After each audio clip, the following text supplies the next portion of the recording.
What's going on, guys? Welcome to this week's video on Above Average Outdoors. This video is going to be about kind of where to fish on Little Baity Nock, things to look for when reading a map, equipment to use. Just a couple things I wish I would have known when I first started fishing Little Baity Nock a couple years ago. That my buddy Nick Lavalette and Tyler Flynn and a couple other guys, Avery Kloss, Scott Chevalier, I know you're going to watch this. A couple things them guys all showed me. I wish I'd have known that helped me out a lot. This fish here I did not get on video, this one I did, so I'll show you guys that. And quick little thing of above average pictures I put together throughout the year. And while you're watching that, I'm going to be cleaning these, and then we'll jump right into this video. Hopefully it's not too long, quick little video I'm going to put together tonight and post it.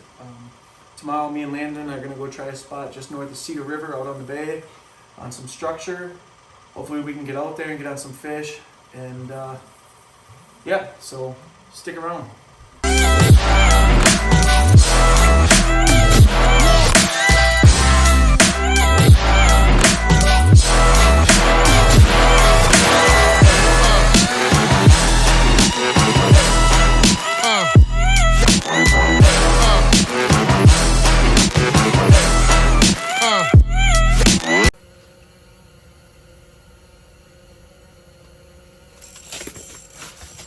Huge fish, huge mark, huge fish.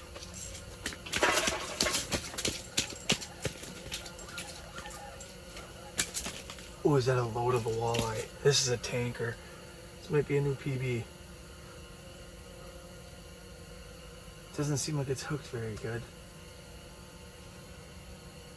Come on. Come on. There we go. Look at that. What a toad of a walleye. Come up out of nowhere. Annihilated it. Oh, that's a good play. I was a little nervous by that hole. I'll hold it up here in a minute. Oh, man. Huh. Look at that. Number 2. Let's go. Oh, is that sweet. All right, what's going on, guys? So here we are in Little Baity Nock. This is the north part here, okay? So a couple things I'd like to talk about when I first started is there's a pressure crack that runs along here. It's usually marked. You can cross it now. This is Center Reef right here. I don't know if you guys can see right here. This is called Center Reef. And then over here, out of the Kipling boat launch, hold on, there's a boat launch right here. I don't know if you guys can see that right down here. So if you were to launch out of here, down here, sorry, and you can fish these reefs. This is like 1 reef, 2 reef, whatever. This is sounding right here, I'll tell you. You can click on this, I'll tell you what it is. But these are your main reefs here, right here, right here. You can kind of see the structure on them. Now you can fish these. There's a million people up here because like it's froze down here, so that means these are the points, the narrows. This is locked in all up here. So there's also a yellow gate access right here. This right here, there's a frontage road. This is the highway, but this is a frontage road. There's an access right here. There's also a second yellow gate just past the Days River right here. There's a second yellow gate. And then are access points to get out to these humps. You can fish here on these reefs. The one thing about Little Baity Nock is you usually only have like a small window in the morning. So what a lot of guys do is they'll fish like, see how steep this drop off is right here? 14 feet here and like 20, 24 feet out here. What they'll do is they'll set up like at the base of these breaks. So the fish that are coming up to feed here, and then they'll throw tip ups out here for like just midday mud flat roamers all around these humps here. So you can do that on pretty much all of these. There's just a lot of pressure going on up here with a lot of people. It's good early ice. There's also a very steep break. If I had this pulled up on my phone, it would show you. But the Vagabond is a campground over here. I don't know where it's at. Right here. You can walk out this way and fish this edge like all the way down. But fish the very base of that edge. Right at like, so it's shallow and then it drops down. Fish at that very bottom of that break. Make sure you have a clean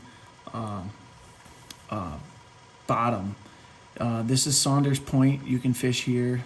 You'll see there's guys all over in here. There's another access right here. There's a boat launch down here. You can fish the base of this break. But like I said, midday bite on little baity knock is very slow. You got to be out in the flats, mud flats, and just be patient waiting. Otherwise, your best bet is morning and evening. Another access is over here. So you see this is like 28 feet. This is a big drop off right here. So it drops off and then it comes back up. It starts to come up. This is a big flat, big hump out here. So these fish will come up like, it's a pretty good spot. It's just, it's got a lot of activity. So the fish are a lot of pressured. Same with like all this structure out here. This is the peanut, some more structure, but what they do is they roam all these flats and stuff, and then they come up and feed on these. Your best bet is early morning and afternoon. I haven't quite figured out a midday bite, but all along this shoreline right here, right at the base of the break, you can fish all that. You're gonna catch fish. This is a terrace. You see a lot of guys out here. Another hump way out here. A lot of guys out here on this hump. It's actually where I was fishing when I caught that one. A lot of people fish Eski River. I've fished there before. It was very slow. There's an access right down in here. You can fish these humps. This is a steep break all the way around. This is an access point by the lighthouse, Eski Lighthouse. You can fish these humps. There's whitefish out in the deep. Anyways, this is the banana. You can fish here. When it gets later like this, a lot of people come off of portage. The key to that is finding access. Even the Ford River's froze right now. No Seam's froze. This is all froze. It's just a matter of getting access and finding the right breaks. A lot of rock up in here. A lot of rock off the Ford. Not saying everything's safe. Even the east side over here, you can fish over here. But the main thing that I look for when I'm fishing little baity knock, like humps where you can fish like into the evening or in the morning and set tip ups out in the deep mud flats. Like it might be 200-300 yards away or whatever. Set them out in the mud flats, or even like get on top of that 30 foot humps or whatever, and jig on them 30 foot, 25 foot humps. Or even the reefs. You'll catch a lot of perch like up on the reefs, or mark them all day, and then run your tip ups out in the mud flats, because you get them big walleye in northern that are just roaming around mud flats, deeper, trying to get away from the sunlight, whatever. Best bet, morning and night. I'm gonna go over a little bit of equipment and what I use, and yeah. So a couple things I'd like to go over here with equipment is, I think this is a 29 inch medium Abu Garcia combo. I got it off Amazon. It's like $50. It's short, got a good backbone, but also you can see like when walleye or perch bite. I run 10-pound braid. Lavalette showed me that. And then I run a fluorocarbon leader 10-pound. And I usually run it to a jigging wrap. Let me see if you can see this. I usually run it to a jigging wrap. This is kind of a different thing. I was just night fishing down by down on the Menominee River, so I was using a black and gold. But like a million different lures you can use. You can use spoons, you can use slab wraps, ripping wraps, jigging wraps. I've used all of them. Jigging wraps is the best. If you can get like a size 7 or a size 9, that's the key.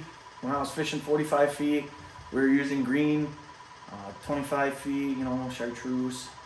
It just kind of depends. My main go-to colors are green, like a fire tiger, or like a chartreuse. That's pretty much usually what I always got tied on. Sometimes I'll do like a goby looking moonshine like jigging wrap. Them are just some things that I would like to know. If you can find like seabed rocks, like weed edges, them are really good, or even like rock humps. That one hump that we were fishing that's 30 feet deep off of a 40-foot flat around us was filled with zebra mussels, so that's probably why they were on there. Catch whitefish and perch out there. Them are just some spots and whatnot. Pretty much anywhere where it drops down, fish the base of that break, because the fish are coming off them mud flats, working up on them breaks like that. Right now, they're not really biting very good because it's cold, a lot of pressure on them. Everyone wants to go out there and catch fish and whatnot. Just a matter of moving around and whatnot. So hopefully this video helps a little bit.